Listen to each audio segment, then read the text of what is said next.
Bueno, segunda de Timoteo 4:14, como decíamos anteriormente, acá dice: Alejandro el calderero me ha causado muchos males. El Señor le paga conforme a sus hechos. Guárdate tú también de él, pues en gran manera se ha opuesto a nuestras palabras.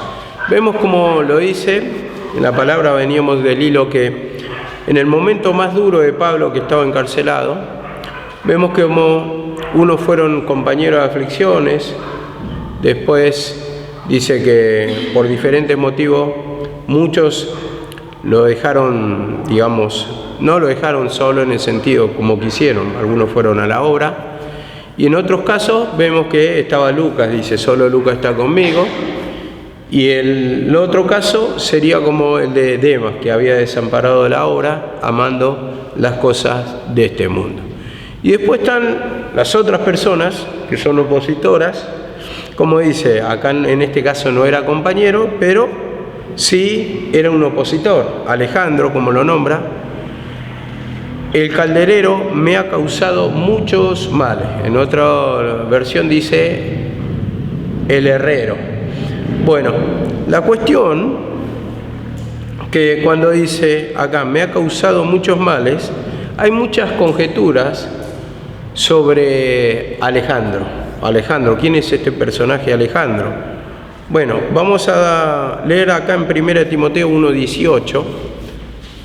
No se sabe bien a ciencia cierta, acá lo describe como el calderero, en otra parte no lo describe así, sino que da el nombre de Alejandro, y dice así, 1:18 de 1 Timoteo. Este mandamiento, hijo Timoteo, te encargo para que conforme a las profecías que se hicieron antes, en cuanto a ti, milites por ellas la buena milicia, manteniendo la fe y buena conciencia, desechando la cual naufragaron en cuanto a la fe algunos, de los cuales son Emineo y Alejandro, a quienes entregué a Satanás para que aprendan a no blasfemar. Vemos acá, nombra otra vez a Alejandro, y yo lo tomo, ¿no? Acá que tal vez sea el mismo, ¿no? Porque era primera carta de Timoteo, difiere 3 meses con la segunda carta de Timoteo, lo nombra Alejandro. Lo que pasa es que en el otro le dice el calderero, entonces da pie a la profesión que estaba ejerciendo, ¿no? Bueno, la cuestión es que este hombre, como dice acá, o esta persona, dice que la entregó a Satanás para que no aprenda a blasfemar contra el camino. Y blasfemar, ustedes ven que todo pecado, dice, es perdonable, mas la blasfemia contra el Espíritu Santo no será perdonada. Y yo lo tomo como un opositor a la palabra de la cruz, a la palabra que estaba predicando en este caso Timoteo, y entonces vemos que le había traído muchos males, y esa oposición trae persecución, y tal vez sea el mismo Alejandro, no se sabe a ciencia cierta, que está en el capítulo 19:33 de Hechos. Yo no lo puse acá, pero ese Alejandro dice que en medio de un problema, de un conflicto, porque estaban en Éfeso, dice que se produjo una turba, unos problemas. ¿Por qué? Porque había un tal Demetrio, artífice, fabricador de los templecillos de Diana, y dice que, bueno, habló con los demás del oficio, con los demás plateros, y se produjo toda una revolución en la ciudad, de tal manera que arrebataron algunos hermanos, no me acuerdo bien los nombres de los que fueron arrebatados cuando estaban en el anfiteatro, podemos decirlo así, creo que lo hice. Bueno, la cuestión que ahí se exponían, ¿no?, las diferentes corrientes de pensamiento, filosofías, ideas, y en este caso también exponían el Evangelio. Bueno, hubo esa turba, ¿no? ¿Por qué? Porque justamente entendamos que le estaban robando el trabajo, como decía, van arrastrados, influenciados tras los mensajes de Pablo, y entonces diciendo que los dioses no son dioses los que son fabricados con las manos. Entonces le roban la ganancia y por supuesto había un enojo muy grande y bueno, se produjo todo este problema. Unos estaban de un lado, otros estaban de otro lado y otros ni siquiera sabían, dice, cuál era la problemática. Ustedes lean ese capítulo 19, 33. Bueno, la cuestión es que dice que a uno, los judíos toman a uno y lo sacan hacia adelante. Ese tal que saca hacia adelante, que empezó a hablar para defenderse o para defender a los judíos, era un tal Alejandro. Pero yo no sé, y esto no se sabe, unos dan de una manera y otros dan de otra manera, no se sabe si es el mismo Alejandro porque dice así que era supuestamente para defender a los judíos, otro dice para acusarlo a Pablo, pero no se sabe de ciencia cierta. Pero la cuestión es que acá vemos que este Alejandro dice, me ha causado muchos males. Y yo tomo como que es un opositor a la cruz. Y lo tomo con el de 1 de Timoteo, hasta ahí. Pero no me atrevo a decir si es el mismo del libro de Hechos capítulo 19, 33. Hay una controversia, como faltan datos, no está claro todo, pero acá en este caso está muy claro entre segunda de Timoteo y primera de Timoteo. Para mí son los mismos personajes o la misma persona y vemos que le había causado muchos males. Algunos, yo voy a tirar datos que más o menos he leído, hay muchos datos y uno la verdad que a veces por falta de tiempo no puede leer todo. Pero, por ejemplo, dice que este Alejandro tal vez es el que presentó oposición y acusación ante los magistrados romanos en la vida de Pablo para que sea quitado de esta vida, ¿no? Para que sea ejecutado. Entonces presentó diferentes acusaciones. ¿Por qué? Porque justamente se agarran de acá del 16, cuando dicen, en mi primera defensa nadie estuvo a mi lado, sino que todos me desampararon. Y se calcula que en esa acusación estuvo justamente Alejandro. En ese primer juicio, cuando lo tomaron los magistrados romanos, en el tiempo de Nerón, y fue uno de los primera defensa ante las autoridades romanas. Entonces dice, nadie estuvo a mi lado. ¿Y por qué dice? Primeramente, Lucas estaba con él. Pero después dice, en mi primera defensa, o sea, pasó el tiempo, vino Lucas. Y se calcula que Lucas no había venido, por más que quería, porque no le dio el tiempo para venir a Roma para estar con Pablo. Pero después sí estuvo a su lado. Y por diferentes cuestiones, uno porque está predicando en una ciudad, otro en otra, Demas en este caso por el temor o amando la cosa de este mundo, dejó desamparada la obra, dejó desamparado a Pablo, y cada uno tenía diferentes cuestiones. Vemos que Timoteo tampoco, porque acá dice la palabra. Está la carta a Timoteo y le dice, cuando vengas trae el capote, como tocamos ayer, y los pergaminos. O sea que tampoco estaba Timoteo con él. Solo Lucas está conmigo. Vemos que acá llegó Lucas. Lucas era compañero de aflicción, compañero de prisiones, compañero de la cruz, vamos a decir. Entonces él estaba consolándolo, él le estaba prestando ayuda, él estaba como compañero de milicia, como compañero en las prisiones, como compañero de oración. Y dice acá la palabra, me ha causado muchos males. Y decíamos esto para redondear, si bien hay compañeros de aflicciones, también están los opositores y están los que abandonan como Demas. Pero dice acá, guárdate tú también de él. Y este es el advertimiento que le da a Timoteo, guárdate tú también de él, pues en gran manera se ha opuesto a nuestras palabras. Y yo digo que es un opositor y digo, todos los datos que tenemos o que encontramos siempre dicen que este varón era judío.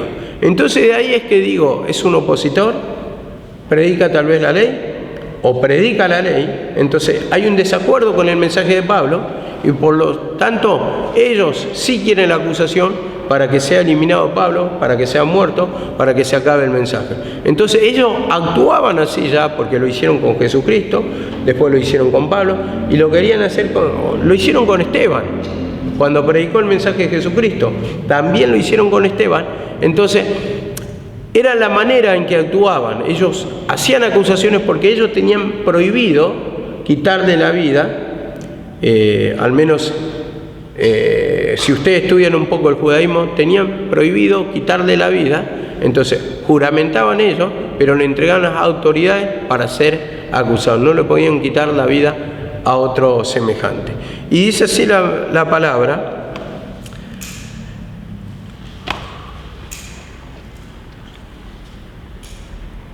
En Romanos 12:9.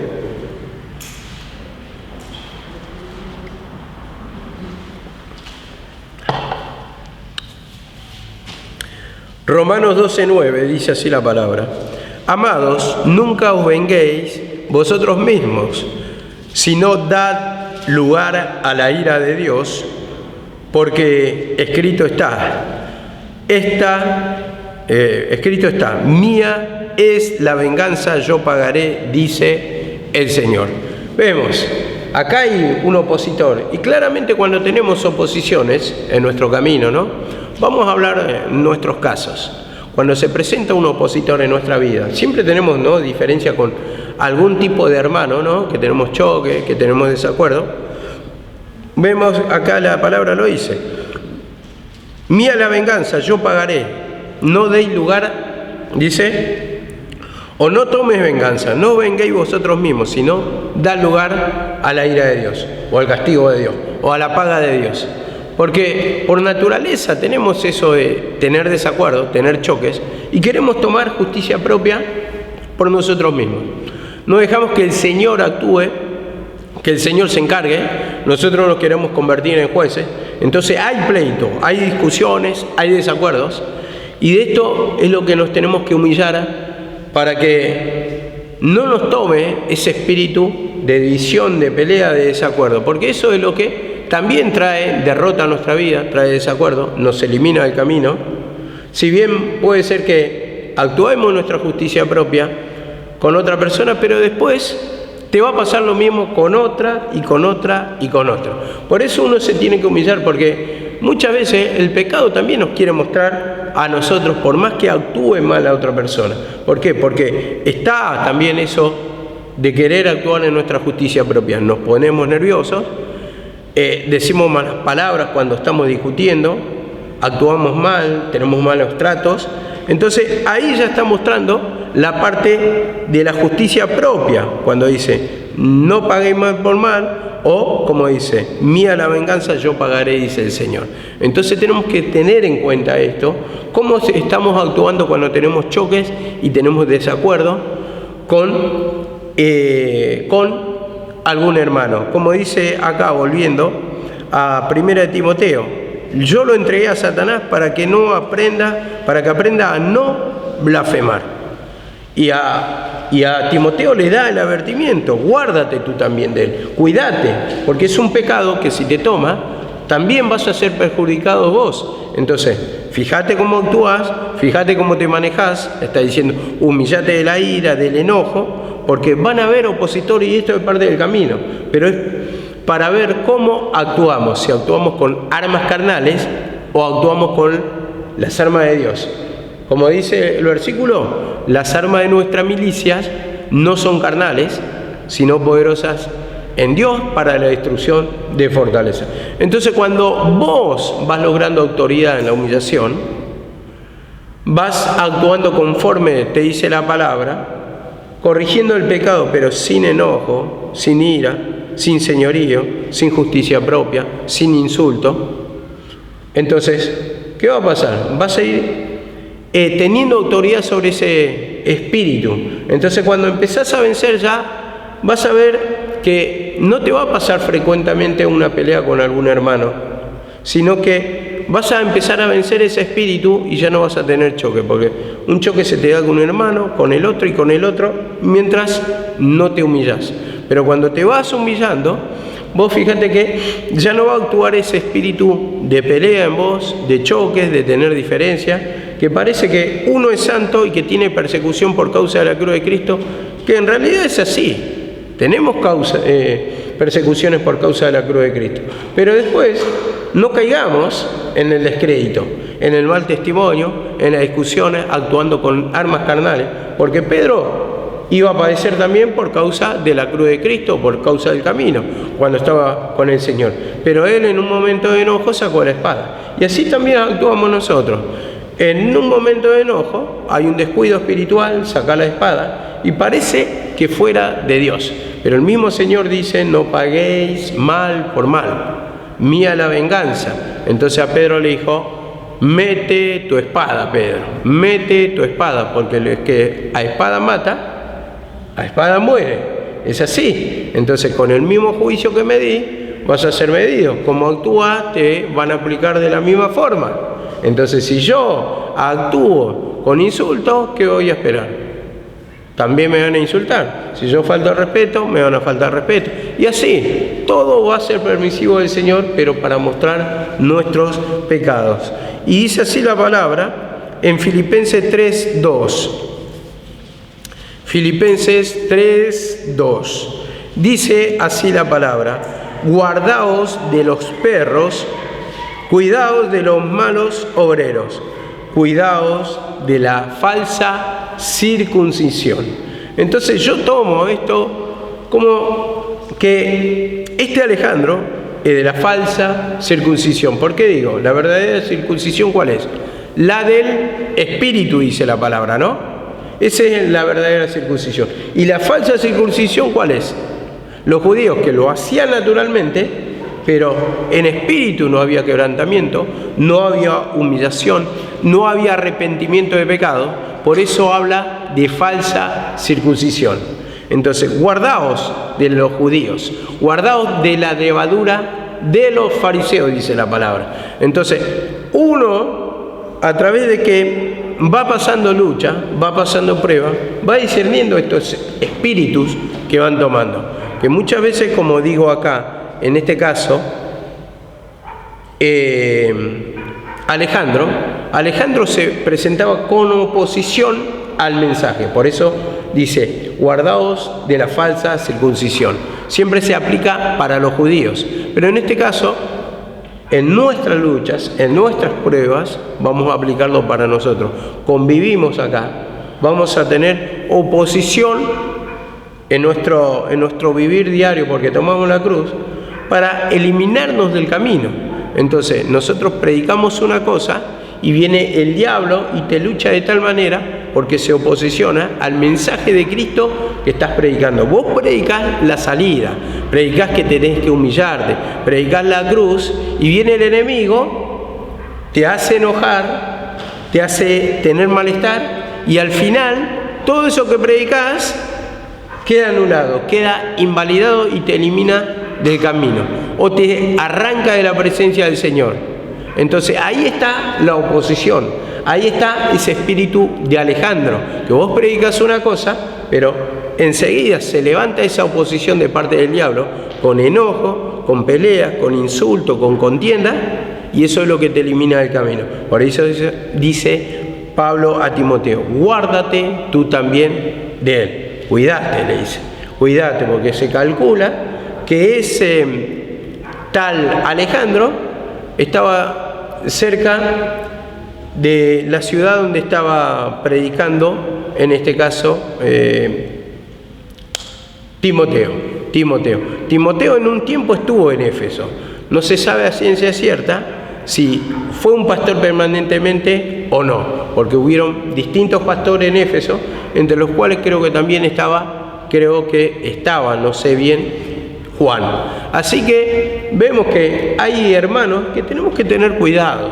Es así, tienen espíritu de Alejandro, tienen oposición a la obra, no, porque el mismo pecado en nosotros, el mismo pensamiento, el mismo desacuerdo, ese es el espíritu de Alejandro. Y después vienen las discusiones, los pleitos, vuelve a decir, tenés que tomar la cruz, pero el espíritu de Alejandro se opone a esa cruz, no quiere humillarse.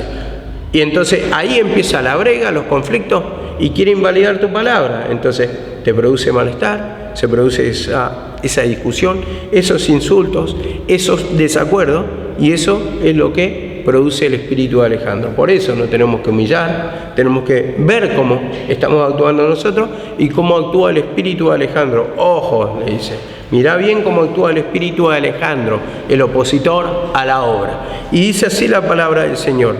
4:16.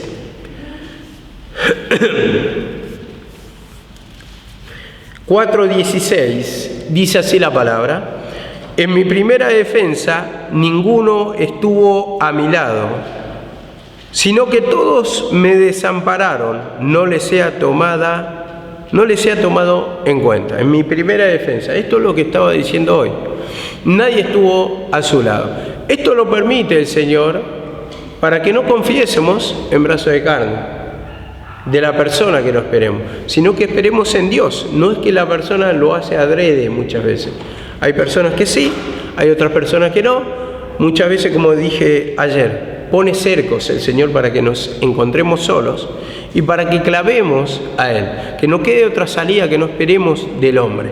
Entonces, eso va a llevar el clamor directamente al Señor, sin pérdida de tiempo, para que veamos que la bendición o los caminos abiertos provienen de Él. Como dice, en mi primera defensa nadie estuvo a mi lado, sino que todos me desampararon, todos me dejaron. A ver, se podría tomar como que por el temor, a ver, si hay un conflicto grave, uno que va a decir por precaución, no te metas por si acaso, no te conviene, es complicado, no opines. Entonces, están esas cosas que uno muchas veces por temor a las consecuencias, a la represalia, no se quiere meter, prefiere estar a un lado. Y en ese caso se sintió desamparado acá Pablo y dice, no le seas tomado en cuenta. Ustedes recuerdan el contexto, Nerón, su reinado. La primera parte del reinado de Nerón fue tranquila, pero la segunda fue muy cruel. Hacían de las personas prácticamente antorchas humanas. La persecución, las muertes en el circo, como dice también en el circo romano, y como dice Pablo, fui librado de la boca del león. Está usando esa misma expresión, ¿por qué? Justamente ese circo romano había leones, pero lo está usando también por la figura de Nerón, ese circo romano que implementó él y cómo venían las persecuciones de los cristianos. En una forma figurada hace entender que es del gobierno de Nerón. La persecución tal, ¿y quién se va a querer meter cuando están persiguiendo a todos los cristianos? Lógicamente nadie va a querer exponer la vida, y por eso dice, todos me desampararon, no les seas tomado en cuenta. Entonces esto me lleva a Mateo 27:46, y vamos a darle un sentido o una figura para nosotros, práctica. Dice así la palabra, en el 45 dice, y desde la hora sexta hubo tinieblas sobre toda la tierra hasta la hora novena. Tengamos en cuenta esto, hora sexta, hora novena. La primera hora, ¿a qué hora empezaba? 6 de la mañana, primera hora, segunda hora 7, 8, 9 la tercera hora, ¿no? Sexta era la hora 12 y novena era la hora 3 de la tarde. Bueno, y dice acá, cerca de la novena hora, Jesús clamó a gran voz, diciendo, Elí, Elí, lama sabactani. Esto es, Dios mío, ¿por qué me has desamparado? ¿Por qué me has desamparado? Entonces vemos que a Pablo todos le desampararon. Y en ese momento, que nos sentimos solos, preguntamos, ¿dónde está la ayuda? ¿Dónde están mis hermanos? ¿Dónde están los que antes estaban conmigo, que me acompañaban? Pero el Señor permite ese desamparo para que clamemos a Él, para que nos aferremos a Él. Dice Pablo, tuvimos sentencia de muerte para que no confiásemos en nosotros mismos, sino en Dios que resucita de los muertos. Y permite esa soledad, esa angustia y diferentes cosas, ¿no? Y tal vez tus hermanos pueden estar al lado, pero no te van a comprender. Muchas veces, si pasamos enfermedades, ¿pasan los hermanos enfermedad con nosotros? No. Te pueden apoyar en oración, pero la enfermedad la siente uno. Así también la soledad la siente uno, el fracaso lo siente uno, la miseria lo siente uno, a ver, te van a escuchar, pero lo que siente uno, lo siente uno y nada más. Entonces, vemos acá, se preguntó acá Jesús, Elí, Elí, o Padre, ¿por qué me ha desamparado? Y siempre decimos así, Dios, ¿dónde está? ¿Por qué me pasa esto, Dios? No decimos, me ha desamparado, pero decimos, ¿por qué el Señor lo permite? Y siempre a mí, y siempre me pasa lo mismo, y siempre esto, y nadie se da cuenta de mi problema. Nadie, bueno, uno dice, ¿no? ¿Qué decimos? Yo cuando tengo necesidad económica, pero no se dan cuenta. Así, yo lo digo así. Y eso es lo mismo que decir, Padre, ¿por qué me ha desamparado?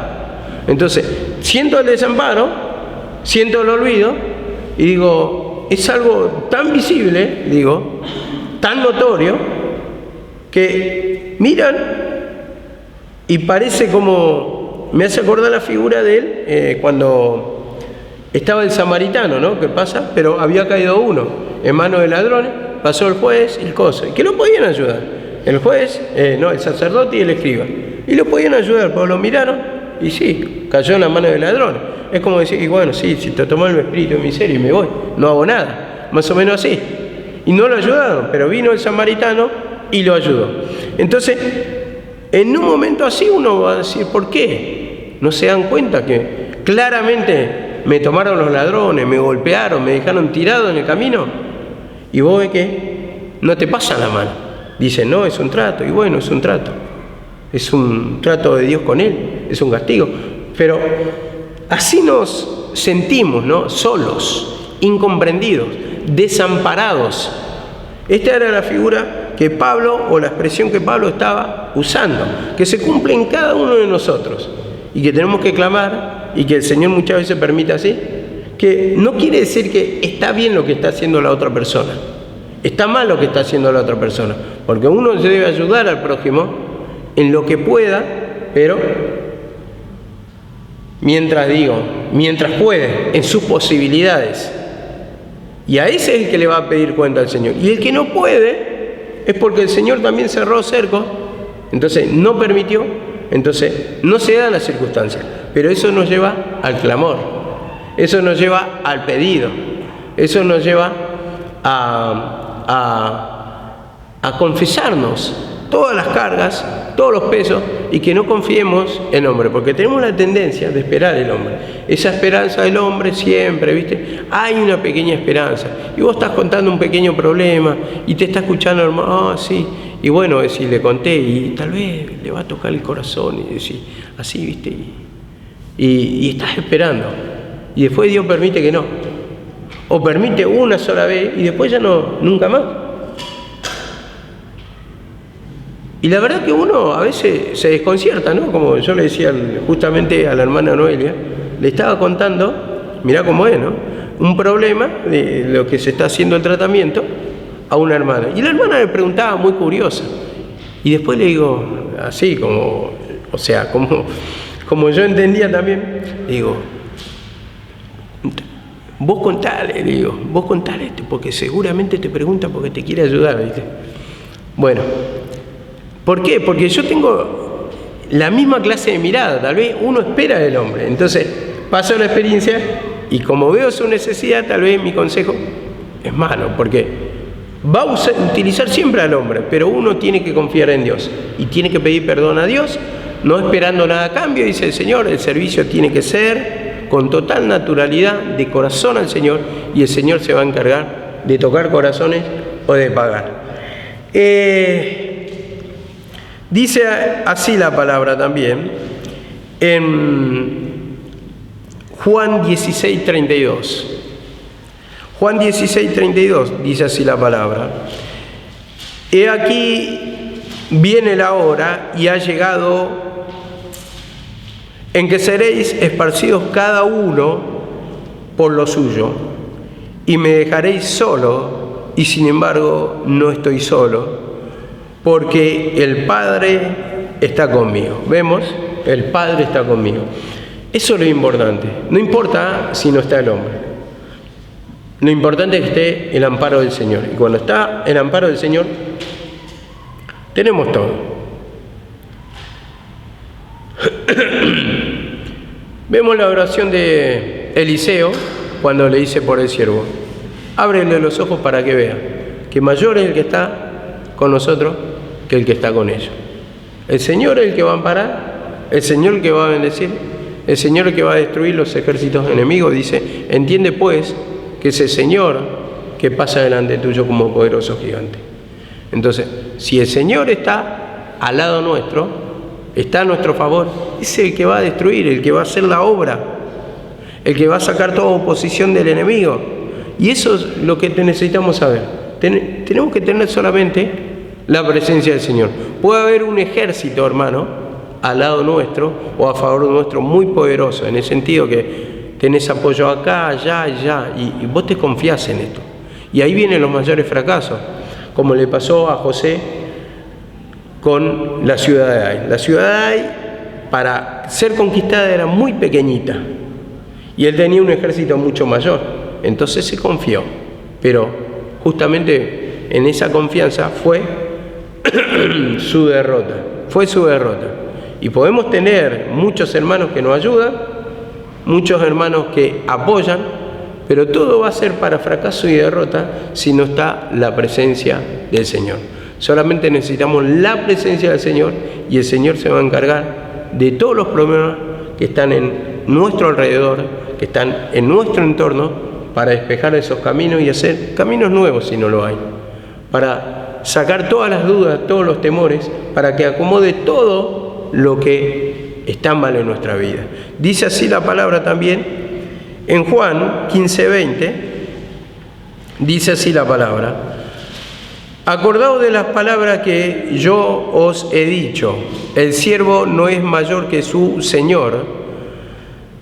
Si a mí me han perseguido, también a vosotros os perseguirán. Si han guardado mi palabra, también guardarán la vuestra, dice. Mas todo esto os harán por causa de mi nombre. Vemos acá la palabra, como dice: si a mí me persiguieron. Entonces, ¿hubo persecución con el Señor? Sí. Nosotros somos como pequeños Cristos, somos discípulos, y si somos discípulos, estamos caminando el mismo camino. Entonces tenemos que, entendamos que si Él tomó la cruz, nosotros también vamos a tener cruces en nuestra vida, y vamos a tener que tomarla, vamos a tener que enfrentar al enemigo. Si tuvo lucha, también nosotros. Entonces, ese es el camino que nos trazó, y esta es la condición, un camino de cruz que muchas veces no lo queremos entender. Pensamos que tiene que ser todo gozo, con todo paz, toda alegría, todo paciencia, todo benignidad, pero como decía la otra vez Rosa, y se vuelve a repetir cada mensaje, si no hay problemas, no va a operar el poder de Dios. Entonces, ¿qué testimonio se puede dar de la victoria en tu vida cuando vos no tenés ninguna clase de conflicto? ¿Cómo vas a consolar si no sabés lo que es el dolor? ¿Cómo le vas a decir a un hermano, por ejemplo, que está enfermo? Si vos no pasaste una enfermedad y Dios te sanó, Dios tiene poder para sanar. Si vos no lo pasaste, entonces cuando vos lo pasás, ahí va a haber testimonio en tu vida. Y como decía también Rosa, que el instrumento pasa primero. Esto siempre lo decía mi mamá. El instrumento va al frente. Moisés va al frente y atrás todo el pueblo. Entonces va a pasar primeramente experiencia el instrumento. Ustedes van a pasar primero que su familia, que sus allegados, que sus conocidos, que sus amigos, que sus parientes, sus amistades. Y entonces en eso lo van a guiar, porque van a ser referentes, porque van a pasar experiencia, entonces van a saber o van a conocer el camino, el método, el modo. ¿Por qué? Porque ya lo pasaron, ya actuó el poder de Cristo en ustedes. Entonces, opera en el sufrir el poder de Dios, la consolación, es así. Ese es el mecanismo, esa es la manera, esas son las condiciones en el camino del Señor. Dice así la palabra: me han perseguido a mí, también os perseguirán a vosotros si han guardado mi palabra. Dice, si han guardado mi palabra, también guardarán la vuestra. Si a mí me tomaron la palabra, el que me la tomó, dice Cristo, la de usted también, no se preocupen, que a usted también lo van a escuchar, van a tener a mi autoridad. Si me escucharon a mí, a usted también le van a escuchar. Y dice acá la palabra 21, mas todo esto os harán por causa de mi nombre. Entonces, cada vez que predicamos al Señor, ¿quién se va a levantar? El enemigo. El enemigo va a usar distintas herramientas. Entonces entendamos que van a haber los Alejandros, y los Alejandros, en este caso nosotros no tenemos problema de doctrina con los de afuera, porque nosotros predicamos acá y estamos acá, no tenemos conflictos, o sea, somos una congregación con un entendimiento, pero los conflictos se presentan acá adentro, porque está el pecado y está el desacuerdo, los distintos puntos de vista. ¿Por qué? Porque no queremos muchas veces tomar la cruz. Pero, como dijo Pablo, haya pues el mismo sentir que hubo en Cristo Jesús. Y dijo Pablo, hasta que todos lleguemos a la unidad de la fe. Unidad de la fe, o sea, un mismo conocimiento. Unidad de la fe del conocimiento del Hijo de Dios. Entonces todos llegamos a comprender que solamente la cruz es que nos va a llevar a la victoria. Que la cruz la tenemos que experimentar. Ese poder se experimenta en la cruz. El poder de la resurrección se experimenta en la cruz. ¿Por qué? Porque la cruz significa muerte, significa crucifixión del pecado. Entonces, muere la vieja esencia y resucita la nueva. Dice así también Marcos 14:48. Marcos 14:48 al 50, y dice, y respondiendo Jesús les dijo, como contra un ladrón habéis salido con espada y con palos para prenderme. Cada día estaba con vosotros enseñando en el templo y no me prendisteis. Pero es así, para que se cumplan las Escrituras, para que se cumplan las Escrituras. Se levanta la persecución. Y como dice acá, entonces todos los discípulos, dejándole, huyeron. A Pablo lo desampararon. Vemos que cumplió el mismo camino de Cristo. Lo dejaron solo. Entonces huye. Eso lo permite el Señor. Permite para enseñarnos su poder, para enseñarnos que solamente nuestra confianza tiene que estar en el Señor. Por eso tenemos que pedir perdón, porque esperamos mucho, nadie estuvo, nadie me comprende, nadie me ayudó. No, pidámosles perdón al Señor para que actúe su poder. Y dice así la palabra, 4:17. Dice, pero el Señor estuvo a mi lado y me dio fuerzas para que por medio de mí fuese cumplida la predicación y que todos los gentiles oyesen. Así fui librado de la boca del león. Vemos, pero el Señor estuvo a mi lado y me dio fuerza. Eso es lo importante, la presencia del Señor. La presencia del Señor. Y como dice acá, así fue librado de la boca del león. Si el Señor no está a nuestro lado, ¿quién nos va a librar? Nadie. Actuó el poder del Señor para librarlo de la boca del león. Como dije, la figura del Nerón, la figura de los jueces, pero la figura, en todo caso, de Satanás, que nos quiere destruir. ¿Y en qué me apoyo? Primera de Pedro 5:8. Primera de Pedro 5:8. Dice así, sed sobrio y estad alerta. Vuestro adversario, el diablo, anda al acecho como león rugiente, buscando a quién devorar. A quién devorar. Entonces, estar atento, y ese estar atento implica humillación, porque lo único que nos da discernimiento es cuando estamos en comunión con Dios. Nos damos cuenta cómo actúa el enemigo. Si nosotros no estamos en comunión con Dios, en humillación, siempre vamos a justificar nuestro actuar. Las cosas que nos pasan siempre van a tener una justificación. Entonces no vamos a ver cómo actúa el león. Y el león está al acecho. Y el que está distraído a ese es que lo va a tomar por sorpresa. Si nosotros vemos en los documentales, siempre los leones, cuando cazan con emboscada, ¿a quién buscan? Al más débil, al que está distraído, a ese. Lo van rodeando y al final lo devora. Así actúa el león y así actúa Satanás. Al distraído, al que no está atento, al que no está humillado, al que no está la mirada en Cristo, al que no está en meditación con la palabra, al que no tiene oración, al que no se va humillando. Y entonces ese es devorado. Y como dice, estén atentos, porque tu adversario, ¿quién es? Es el diablo. Entonces, como un león rugiente, te quiere devorar, te quiere destruir, te quiere eliminar del camino, te quiere sacar la presencia del Señor, vaciarte totalmente para que al final te dé la muerte, esa muerte espiritual. Y dice en Salmos, que usa una expresión parecida, Salmos 22, 21, dice así la oración de David: sálvame de la boca del león. Esta parte vamos a destacar, porque justamente Pablo usa, y Pedro también, todos usan el Viejo Testamento como la palabra, los versículos, y se apoyan en eso, y dice, sálvame de la boca del león. En este caso Pedro decía, el diablo como león rugiente anda. Entonces el clamor, cuando el león se presenta, ¿cómo dice? Sálvame, sálvame.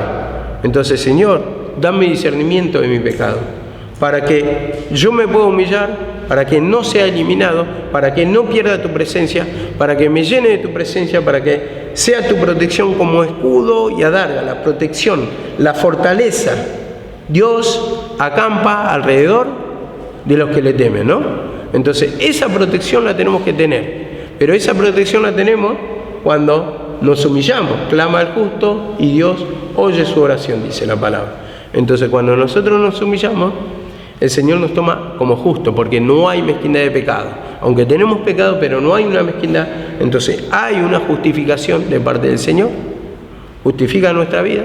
¿Por qué? Porque estamos declarando, no estamos mezquinando. Entonces no tiene de qué acusarnos del enemigo, porque estamos entregando todos nuestros pecados. Entonces nos ves como limpio, como justo. Y dice acá la palabra en Daniel 6:22, que también esta es la otra figura tal vez que haya usado, en este caso Pablo y en este caso Pedro. Así fui librado de la boca del león. Y mira lo que dice en Daniel 6:22. Mi Dios envió a su ángel, que cerró la boca de los leones, y no me han hecho daño alguno, porque fui hallado inocente ante él. Vemos acá la palabra. Envió su ángel, envió su protección, dice, que cerró la boca de los leones. En este caso, ángel no significa solamente mensajero o profeta, o sea, es un mensajero en sí, pero puede ser el mismo poder de Dios, que dice ángel.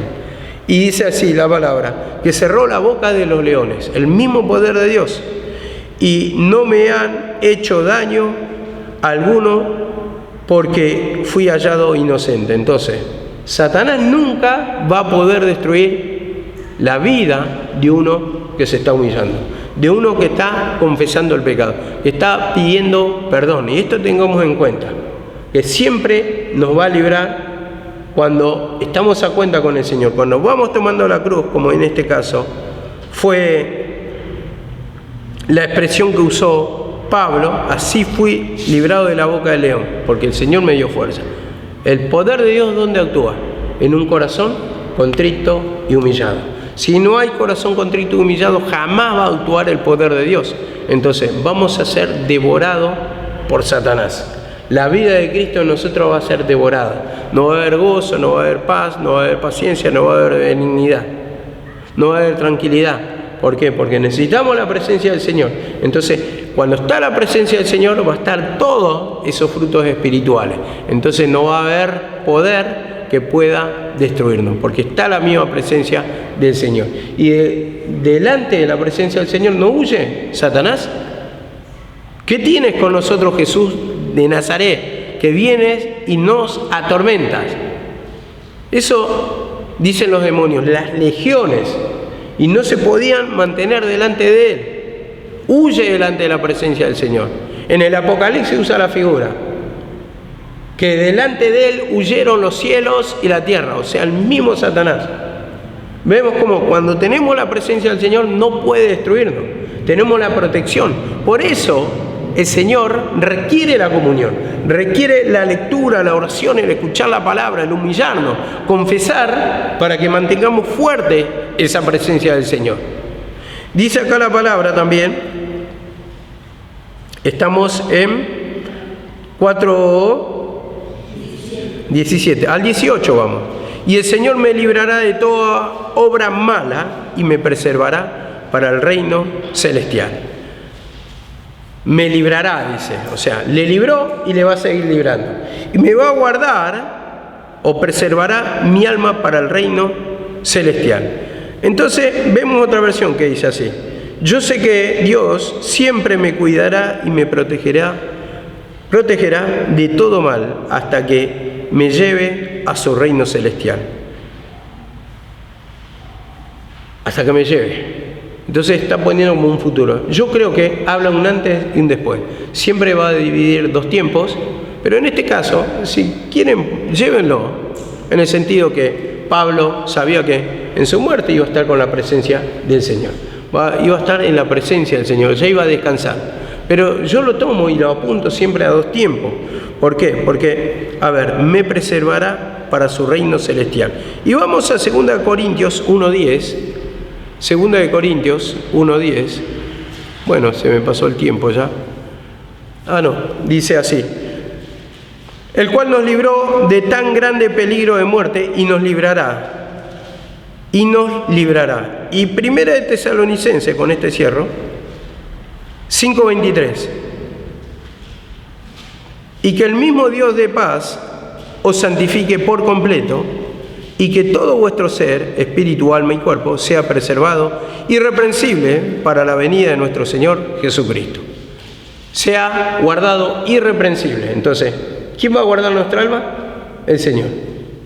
El Señor, para aquel día, su reino, la venida. Entonces, usa diferentes expresiones, acomodando ese tiempo. ¿Dónde vamos a entrar? ¿En qué estado espiritual cuando nos humillamos?